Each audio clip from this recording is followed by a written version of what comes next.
तो hello my dear students, तो आप सभी को मेरा यूट्यूब चैनल एसएमएस क्लास 10 के भी स्वागत है।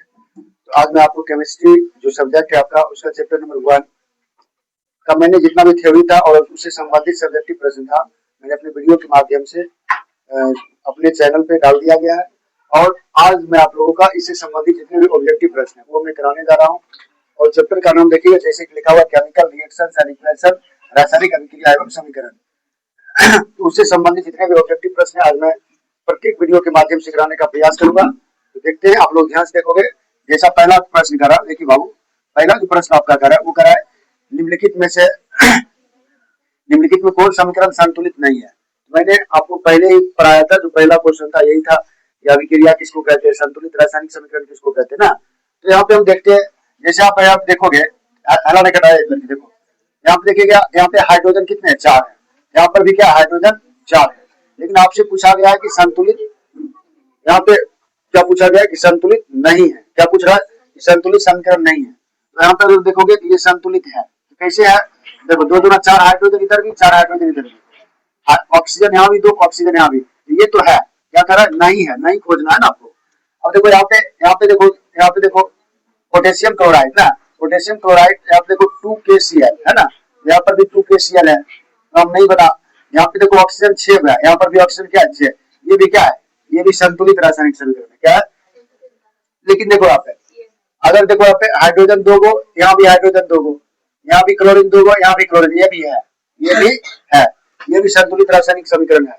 लेकिन आप यहाँ पे देखोगे, यहाँ पे देखो पीबी जो है, यहाँ पे पीबी यहाँ पे देखिए, यहाँ पे पीबी है, यहाँ पे क्या पीबीओ है, एक ही है, ये गलत हो जाएगा ना। यही होगा इसका आंसर, क्या देगा इसका आंसर, ये सही होगा। अर्थात ये क्या है, ये असंतुलित है, क्या है, असंतुलित है। और आपको असंतुलित ही क्या था, चुनना था ना। तो असंतुलित रासायनिक समीकरण आंसर क्या होगा आपका, डी नंबर ना, option number D is the right answer. अगला प्रश्न करा है 2MgO यानी मैग्नीशियम, 2 मैग्नीशियम ऑक्साइड, और यहाँ पे देखो 2 मैग्नीशियम है, 2 ऑक्सीजन है। इधर भी देखो 2 मैग्नीशियम, 2 क्या है, 2 ऑक्सीजन है। तो यह रासायनिक समीकरण किस प्रकार का है, आपको ये आपको सब दिखाई दे रहा है, क्या है, संतुलित रासायनिक समीकरण है। तो आंसर क्या हो जाएगा इसका, इसका आंसर हो जाएगा संतुलित रासायनिक समीकरण। क्या हो जाएगा बाबू, संतुलित रासायनिक समीकरण। उसके बाद रासायनिक समीकरण FeH2O और Fe3O4 प्लस हाइड्रोजन को संतुलित करने पर करा कि जल में अणुओं की संख्या क्या है। अगर आप देखोगे तो जल किसको कहते हैं, जल का सूत्र क्या होता है, H2O होता है। अब देखो यहाँ पे Fe और H2O कितना है, H2O देखो इसका सूत्र है, और यहाँ कितना 4 है। तो यहाँ पे ऑक्सीजन तो लगा गया है, ये कितना 4 हो जाएगा, इसका आंसर कितना आ जाएगा 4। H2 को संतुलित करने पर जल में अणुओं की संख्या कितनी है, 4 हो जाएगी, क्योंकि देखो 2 यहाँ पे है, 2 यहाँ पर है, और हाइड्रोजन भी क्या है, यहाँ 2 है, 2 2 4 2। हाँ, जल पूछ रहा 4 2 कितना हो गया, ऐसा 4 ही होगा ना, जल पूछ रहा कितना होगा, 4 हो जाएगा। तो सीधा रखना यार 4 है यहाँ पे। चलिए अगला प्रश्न लिखोगे, अगला प्रश्न लिखेंगे निम्न में कौन सा समीकरण संतुलित है। अगला प्रश्न लिखेंगे चौथा, निम्न में कौन सा समीकरण, निम्न में कौन सा समीकरण,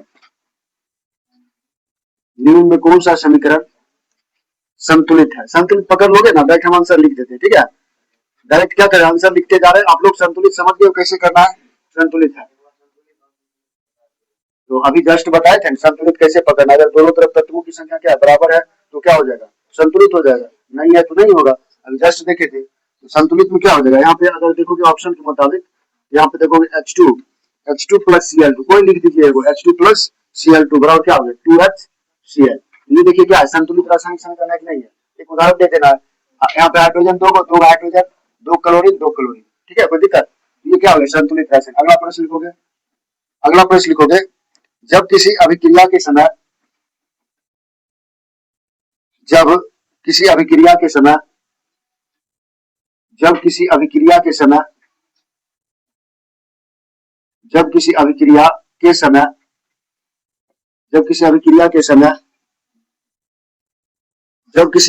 समय किसी पदार्थ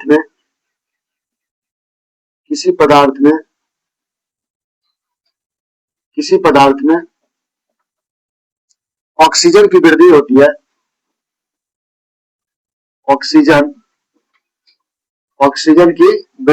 है, ऑक्सीजन की वृद्धि होती है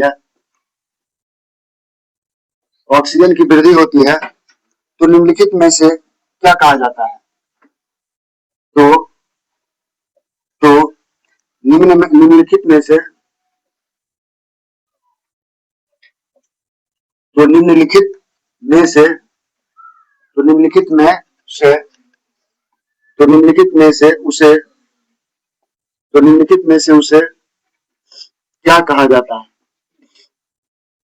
क्या कहा जाता है? देखिए बाबू,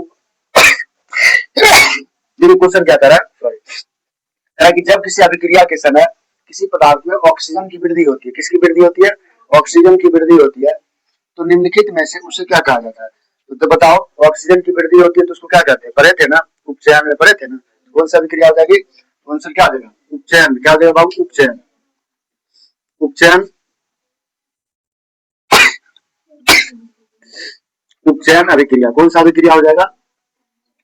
उपचयन अभिक्रिया। कौन सा अभिक्रिया हो जाएगा? उपचयन अभिक्रिया। यानी कह रहा है कि समझिएगा, जब किसी अभिक्रिया के समय किसी पदार्थ में ऑक्सीजन की क्या होती है? वृद्धि होती है। ऑक्सीजन की वृद्धि होती है तो निम्नलिखित में से क्या कहा जाता है? तो उसे उपचयन अभिक्रिया कहते हैं। पढ़े हो ना उपचयन अभिक्रिया की डेफिनेशन, याद है ना? उसके बाद आगे लिखोगे, रासायनिक अभिक्रिया में भाग लेने वाले पदार्थ,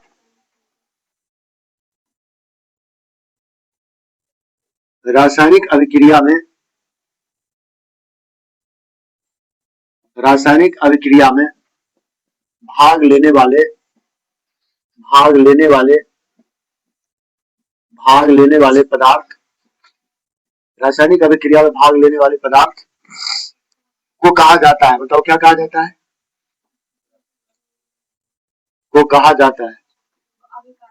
को कहा जाता है। बताओ क्या कहा जाता है? कह रहा है कि रासायनिक अभिक्रिया में भाग लेने वाले पदार्थ को क्या कहते हैं? अभिकारक कहते हैं। पढ़ा है ना? अभिकारक या अभिकर्मक। अभिकारक या क्या कहते हैं? या अभिकर्मक कहते हैं। क्या कहते हैं बाबू? अभिकर्मक। अभिकर्मक, सही अभिकर्मक लिखा हुआ है, अभिकर्मक ना। चलिए आगे लिखोगे, 7 प्रश्न लिखेंगे। 7 नंबर में लिखोगे, रासायनिक समीकरण अभिक्रिया का, रासायनिक समीकरण रासायनिक समीकरण रासायनिक समीकरण अभिक्रिया का, रासायनिक समीकरण अभिक्रिया का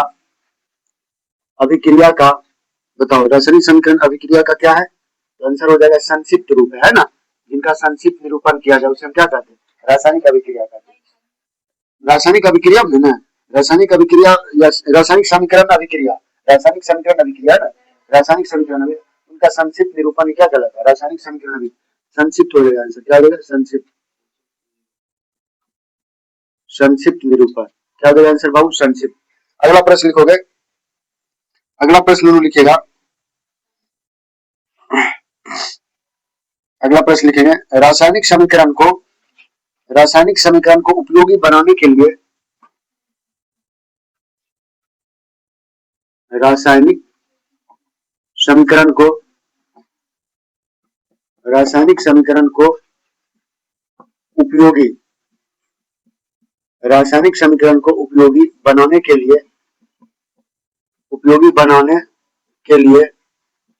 रासायनिक समीकरण को उपयोगी बनाने के लिए निम्न में से कौन उपयुक्त नहीं है? निम्न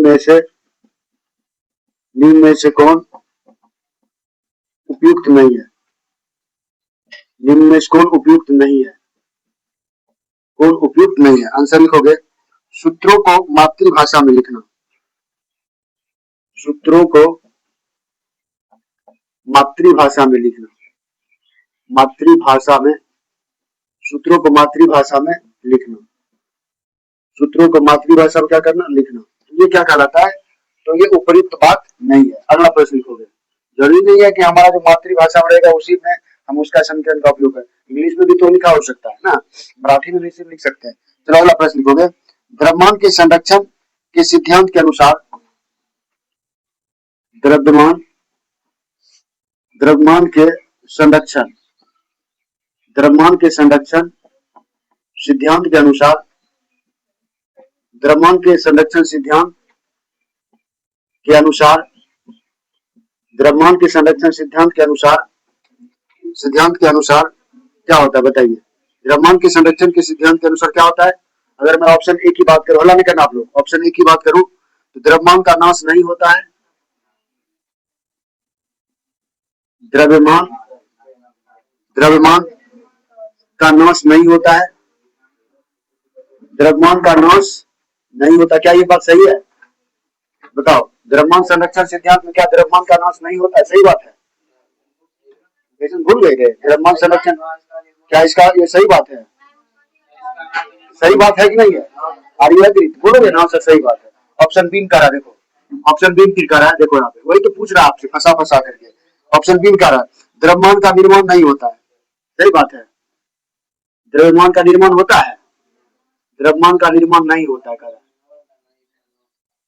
द्रव्यमान का नाश नहीं होता है ना, द्रव्यमान का नाश नहीं होता है, द्रव्यमान का नाश नहीं होता है, नहीं होता है, द्रव्यमान का नाश नहीं होता है। दूसरा बी ऑप्शन करा है द्रव्यमान का निर्माण नहीं होता, द्रव्यमान का निर्माण नहीं होता है। क्या ये भी बात क्या है? सही है, ये भी बात क्या है? सही है। ऑप्शन सी में अगर आपसे पूछ दिया जाए, ऑप्शन सी में कह रहा है, ऑप्शन सी में कह रहा है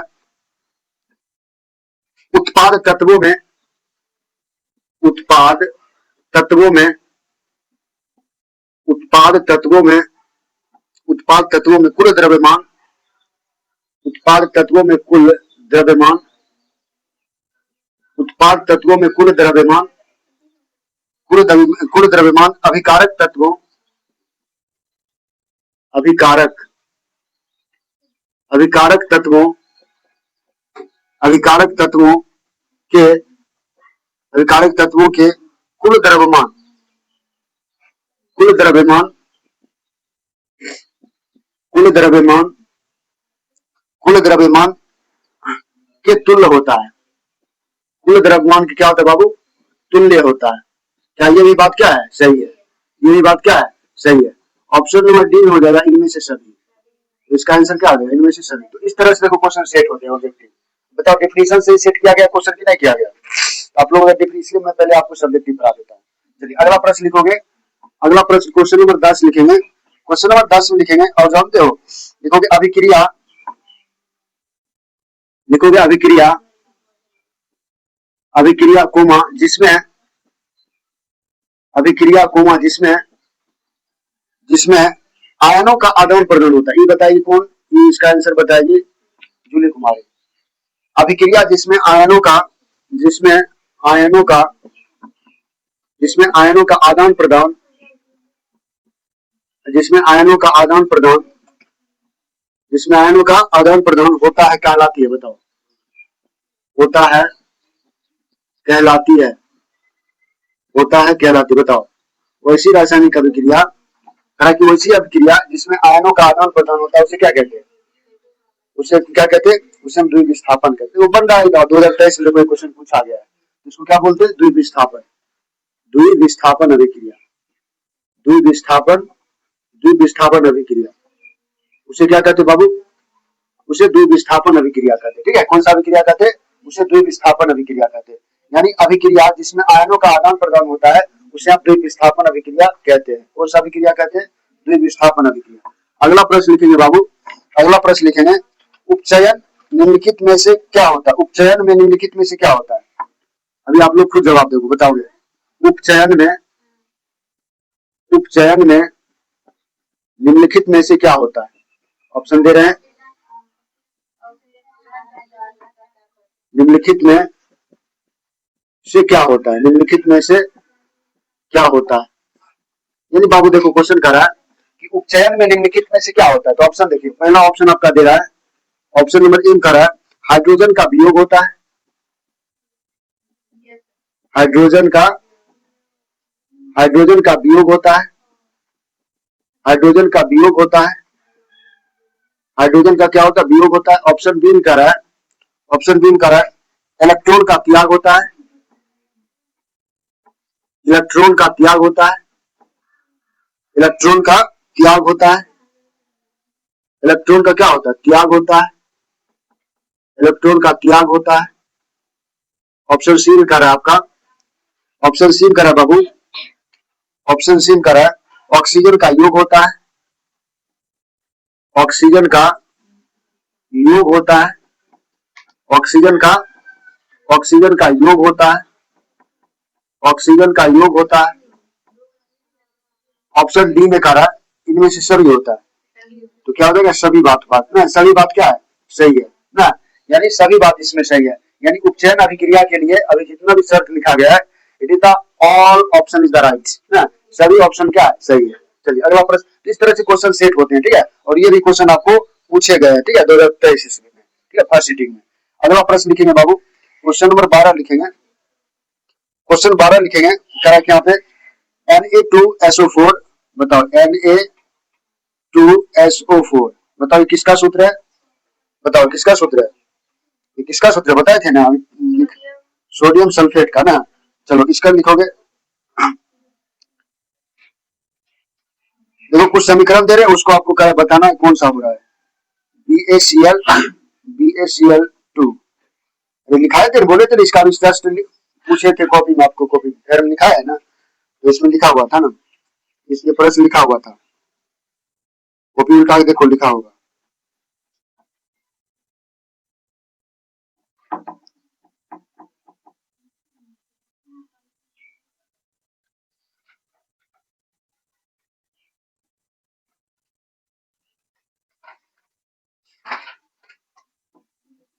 इस अभिक्रिया में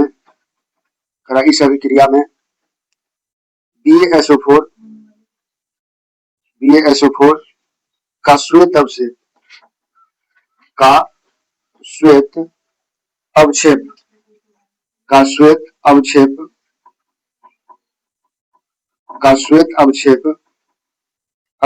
बनता है, श्वेत अवक्षेप बनता है, अतः इस अभिक्रिया को कहते हैं, इस अभिक्रिया को कहते हैं,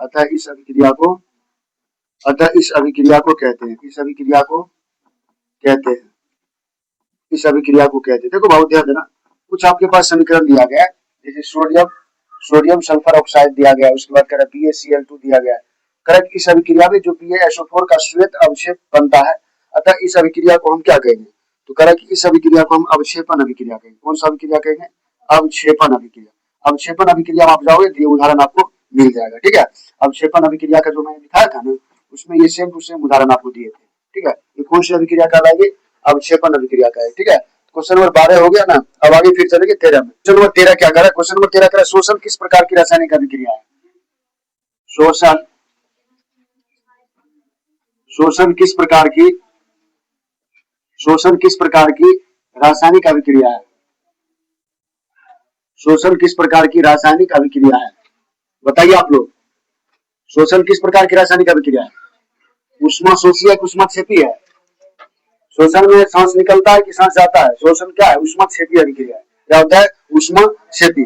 शोषण किस प्रकार की अभिक्रिया है, उष्मा क्षेपी, देखोगे उष्मा क्षेपी अभिक्रिया, शोषण किस प्रकार की अभिक्रिया है, उष्मा क्षेपी अभिक्रिया।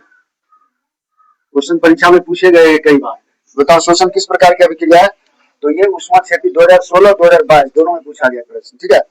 अगले प्रश्न लिखेंगे, अगला प्रश्न लिखो बाबू, लिखोगे अभिक्रिया, 14 नंबर प्रश्न लिखोगे अभिक्रिया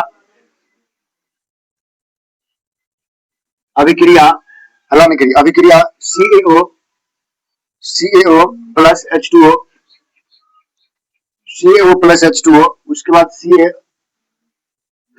CaOH का होल ट्वाइस, किस प्रकार की अभिक्रिया है, किस प्रकार की अभिक्रिया है,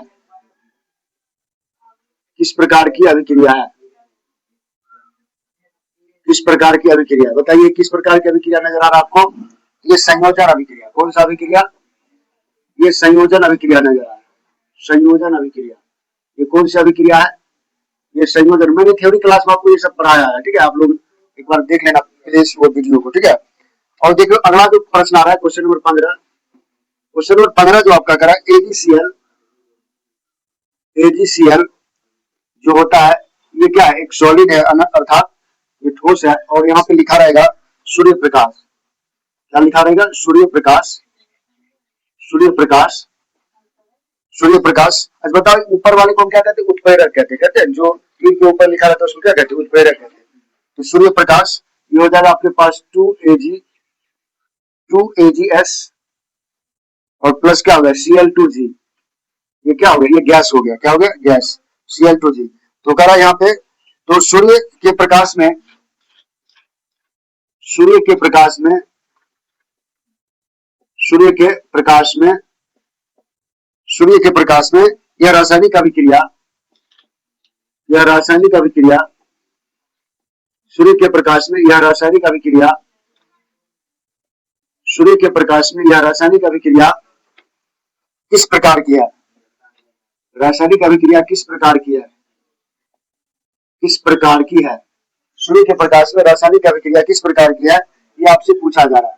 इसका आंसर क्या हो जाएगा बाबू, इसका हो जाएगा अपघटन अभिक्रिया। कौन सा अभिक्रिया है, अपघटन, अपघटन अभिक्रिया। आप लोग को आंख मूंद से सभी को याद कर लेना है, यही सब प्रश्न आपके बोर्ड एग्जाम में रहेंगे 2027 में, ठीक है। कौन सा अभिक्रिया है, ये अपघटन अभिक्रिया है। अगला प्रश्न लिखोगे बाबू, अगला प्रश्न लिखोगे, जब कॉपर सल्फेट को लिखोगे, कॉपर सल्फेट को, कॉपर सल्फेट को, कॉपर सल्फेट जिसका सूत्र क्या होता है CuSO4, CuSO4, कॉपर सल्फेट के विलयन में, कॉपर सल्फेट के विलयन में, कॉपर सल्फेट के विलयन में, कॉपर सल्फेट के विलयन में लोहे की कील, लोहे, लोहे की कील, लोहे की कील, लोहे की कील डालने पर, लोहे की कील डालने पर, लोहे की कील डालने पर कॉपर विस्थापित होता है, कॉपर विस्थापित होता है, कॉपर विस्थापित होता है, कॉपर विस्थापित होता है और लोहे की कील, और लोहे की कील, और लोहे, और लोहे की कील, और लोहे की कील, और लोहे की कील पर जम, लोहे की कील पर जम जाता है, या लिखोगे जमा होता है, जमा होता है, जमा होता है।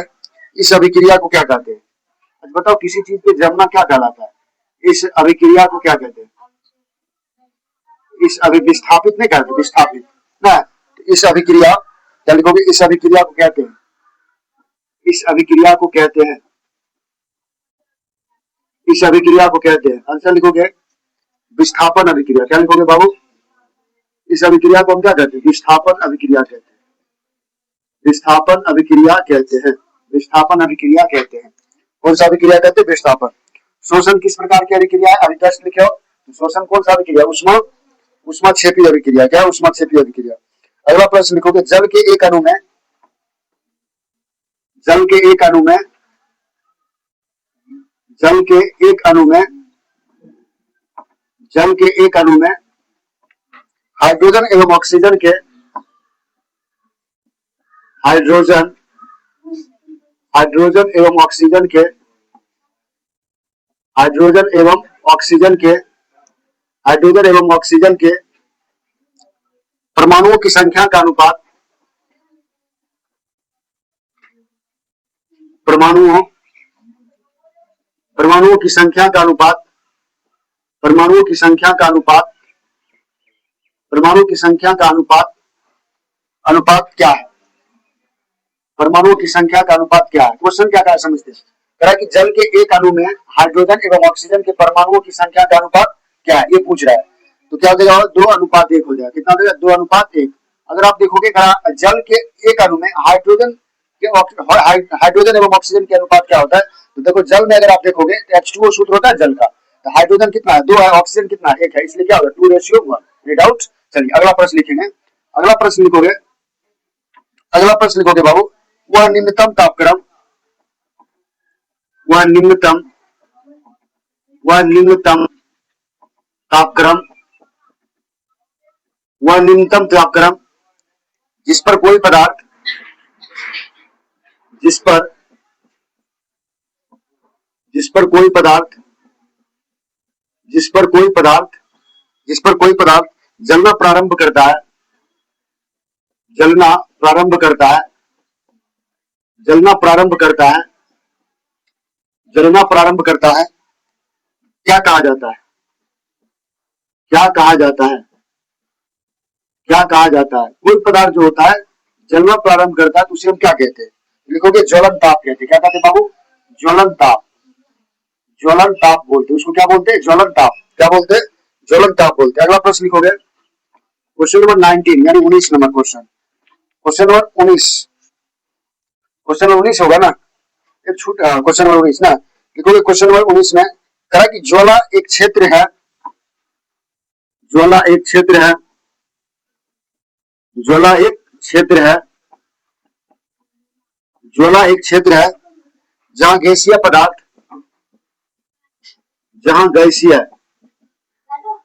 जहां गैसीय पदार्थ,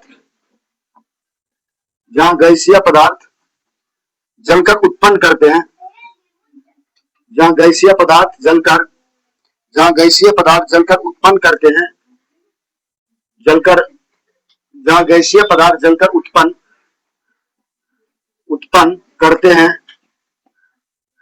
उत्पन्न करते हैं, उसे हम क्या कहते हैं? तो उसको बाबू क्या कहते हैं?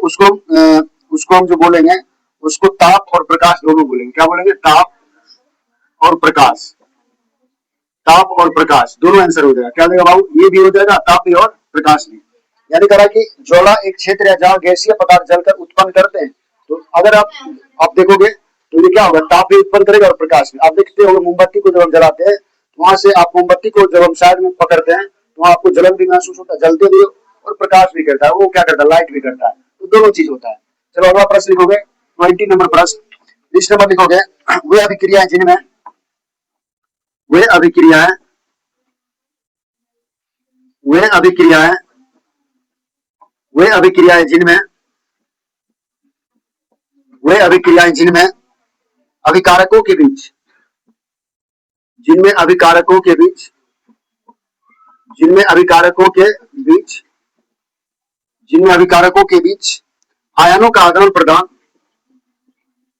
आयनों का, आयनों का आदान प्रदान, आयनों का आदान प्रदान होता है, होता है, उन्हें, उन्हें, उन्हें कहते हैं। बताओ क्या कहते हैं बाबू? उन्हें कहते हैं। कहा कि हाँ वे अभिक्रियाएं जिनमें आयनों का आदान प्रदान होता है उसे क्या कहते हैं? बताओ। उसे द्विविस्थापन अभिक्रिया। रिपीट हो गया क्वेश्चन ना। उसे द्विविस्थापन, उसे द्विविस्थापन अभिक्रिया कहते हैं। उसे क्या कहते हैं? उसे द्विविस्थापन अभिक्रिया कहते हैं। उसे द्विविस्थापन अभिक्रिया कहते हैं। कहते हैं कि नहीं कहते? चलो आगे लिखोगे। अरे भाई कम से कम इसमें 2-3 प्रश्न और आएगा, कर लो। इसमें 2-3 प्रश्न और आएगा कि नहीं आएगा? ठीक है आएगा ना? क्या हुआ? 20 को ही तो 3 गो वीडियो। अच्छा ठीक है। तो बाबू देखो मैंने जो ये फर्स्ट वीडियो किया है इसमें 20 प्रश्न आपको लिखा है। कितने प्रश्न लिखा है? 20 प्रश्न। और ये 20 प्रश्न जो है बहुत इंपॉर्टेंट है। क्या है बाबू? बहुत इंपॉर्टेंट है। और आपके परीक्षा के एग्जाम इस चैप्टर से लगभग 65 या 70 प्रश्न आपको निकलेगा जो मैं आपको प्रत्येक वीडियो के माध्यम से प्रोवाइड करा दूंगा। तो नो टेंशन नो डाउट, आप लोग समझ गए होंगे। थ्योरी क्लास में मैंने ये सब पढ़ाया था, ठीक ना? तो फिर से मिलते हैं नेक्स्ट वीडियो में। अगर ये वीडियो अच्छा लगा हो तो मेरा जो चैनल है उसको सब्सक्राइब करें, बेल आइकन दबावे और अपने दोस्तों में ज्यादा शेयर करें। धन्यवाद। फिर से मिलते हैं नेक्स्ट वीडियो में नेक्स्ट प्रश्न के साथ।